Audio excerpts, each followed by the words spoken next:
जैसे बहुत बार आपने ऑब्ज़र्व भी किया होगा कि बहुत से टीचर्स ऐसे होते हैं जो कोई टेस्ट भी इवन लेना हो तो वो आपके साथ डिस्कस करते हैं कि आपके एग्ज़ाम्स आ रहे हैं तो हम लोग टेस्ट कंडक्ट करते हैं, तो बताइए किस तरीके से आप टेस्ट देना चाहते हैं, कौन कौन से चैप्टर्स का हम टेस्ट लें, कब लें, कितना टाइम चाहिए आपको टेस्ट देने के लिए, कितने पार्ट का हम टेस्ट लें।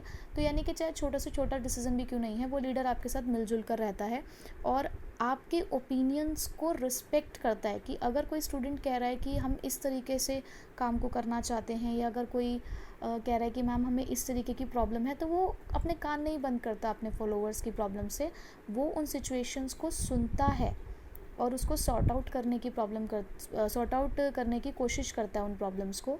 कि मैंने कहा कि भाई आपने कल टेस्ट देना है, अब आपने कहा कि मैम कल तो हम अवेलेबल ही नहीं है, हम टेस्ट नहीं दे पाएंगे, तो मैं ये नहीं कहूँगी कि कोई बात नहीं मत देना, 0 नंबर लग जाएंगे। अगर मैं आपकी हेल्प करूं कि ठीक है कोई बात नहीं आप कल नहीं दे पाएंगे तो आप फिर कभी दे दीजिएगा, तो यहाँ पर मैंने डेमोक्रेटिव लीडर की तरह बिहेव किया। तो जो भी लीडर इस तरीके से बिहेव करता है अपने फॉलोवर्स के साथ, वो डेमोक्रेटिव या पार्टिसिपेटिव लीडर कहलाता है। और ये एनकरेज करता है अपने फॉलोवर्स को डिसीजन मेकिंग के अंदर। तो ऐसे लीडरशिप स्टाइल को हम ग्रुप सेंटर्ड लीडरशिप स्टाइल कहते हैं, क्योंकि यहाँ पे हम ग्रुप में रहकर काम करते हैं। इसका भी डायग्राम आप देख सकते हो कि ए हमारा लीडर है, बीच में बैठा है वो, और वो सभी सबऑर्डिनेट से बात कर रहा है। ये जो एरोज़ हैं जो बी सी डी ई की तरफ जा रहे हैं, ये ए की तरफ भी वापस जाते हैं, वो रह गया है, आप इसको ठीक कर लेना। गलती सबसे होती है, I am also an human being, I can also commit mistake, जैसे कि मैं हमेशा क्लास में भी कहती थी। तो ये आप इसको करेक्ट कर लेना। तो यहाँ पर सभी एक दूसरे से बात कर सकते हैं, सबऑर्डिनेट भी आपस में बात कर सकते हैं, और लीडर भी अपने सबऑर्डिनेट से बात कर सकते हैं, और सबऑर्डिनेट्स भी अपने लीडर से बात कर सकते हैं। ऐसी लीडरशिप की भी एडवांटेजेस हैं, जैसे कि एम्प्लॉयज़ मोटिवेटेड रहते हैं क्योंकि उनको भी ऑर्गेनाइजेशन का पार्ट समझा जाता है, डिसीजन मेकिंग में उनको भी इन्वॉल्व किया जाता है। पॉजिटिव एटीट्यूड रहता है एम्प्लॉयज़ का, क्योंकि उन्हें दिख रहा है कि उनकी बातों को सुना जा रहा है, समझा जा रहा है। बेटर डिसीजन होता है, क्योंकि देखो जब हम 10 लोगों के साथ सलाह लेकर किसी काम को करेंगे तो कहीं ना कहीं हम एक बेटर डिसीजन ही ले पाएंगे, क्योंकि 10 लोग अलग अलग पर्सपेक्टिव से आपको उस सिचुएशन के बारे में बताएंगे। तो हम एक अच्छा डिसीजन ले सकते हैं जब हम सबके साथ कंसल्ट करके लें। तो ये लीडरशिप स्टाइल भी हमारा बहुत अच्छा होता है। Then a third style of leadership is laissez-faire and the free rein leader. ये एक फ्रेंच वर्ड है जिसके अंदर laissez-faire का मतलब होता है टू अलाउ टू डू, यानी कि यहाँ पर हम आपको परमिशन देते हैं कि करो, अपने हिसाब से काम करो, फुल अथॉरिटी आपके पास, आपको जैसे काम करना है आप कर सकते हो। ऐसे लीडर अपनी पावर का इस्तेमाल तब तक नहीं करते जब तक ज़रूरी ना हो।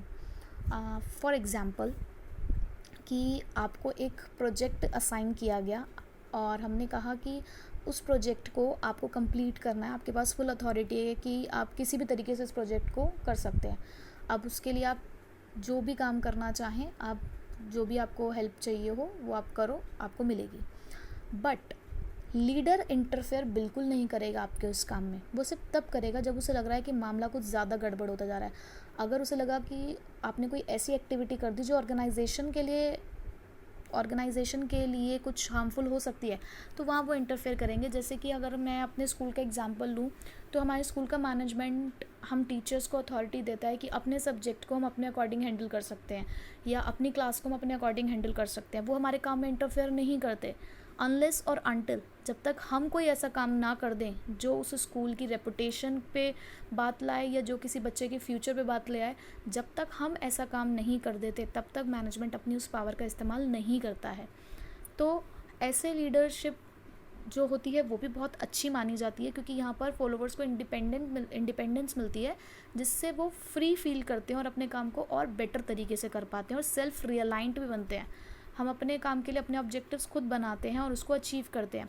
यहाँ ऐसी लीडरशिप स्टाइल में हमारे लीडर को अपनी प्रॉब्लम सॉर्ट आउट करने का तरीका, उसके जो भी मेथड्स हैं वो खुद हम उनको निकालते हैं और सॉल्व करते हैं। लीडर सिर्फ और सिर्फ हमें सपोर्ट करता है इन्फॉर्मेशन सप्लाई करने के लिए और टास्क क्या करना है वो बताने के लिए। तो ये लीडरशिप स्टाइल भी कुछ सिचुएशंस में हम यूज़ करते हैं। ऐसे लीडरशिप स्टाइल को सबॉर्डिनेट सेंटर्ड लीडरशिप कहा जाता है, क्योंकि आप देख रहे हो यहाँ पर कि सिर्फ सबॉर्डिनेट्स का ही रोल है, लीडर का कोई खास रोल यहाँ पर नहीं होता। तो देखिए इसका डायग्राम भी है।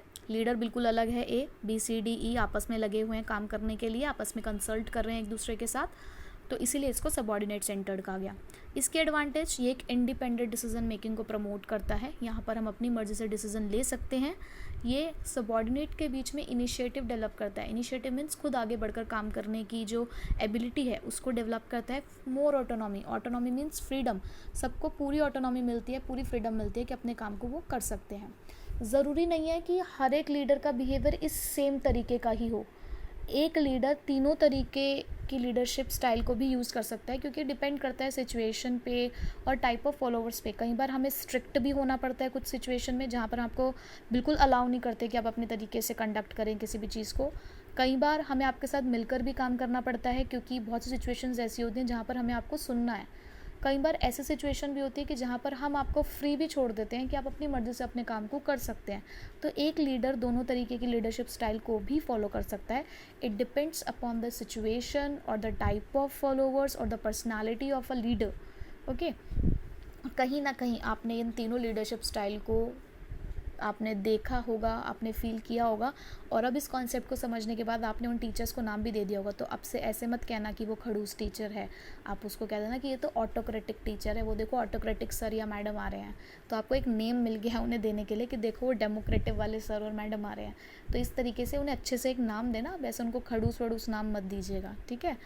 अच्छा, हमने जो पहला एग्जाम्पल स्टार्ट किया था, जहाँ पर मैंने आपको कहा था कि आप अपने एक पर्सन के बारे में सोचिए जिनकी बात आप मान लेते हैं, तो उनको भी आपको समझ आ गया क्योंकि वो भी इन तीनों में से कौन से लीडर हैं। उसके अलावा जो सेकंड एग्जांपल था जो मैंने आपको दिया था, जहाँ पर आपके फादर ने एक बार कहा कि आपको नहीं मिलेगी स्कूटी इस साल, नेक्स्ट ईयर मिलेगी, तो वहाँ पे उन्होंने स्ट्रिक्टली जो बिहेव किया वो भी कौन सा लीडरशिप स्टाइल था, ऑटोक्रेटिक।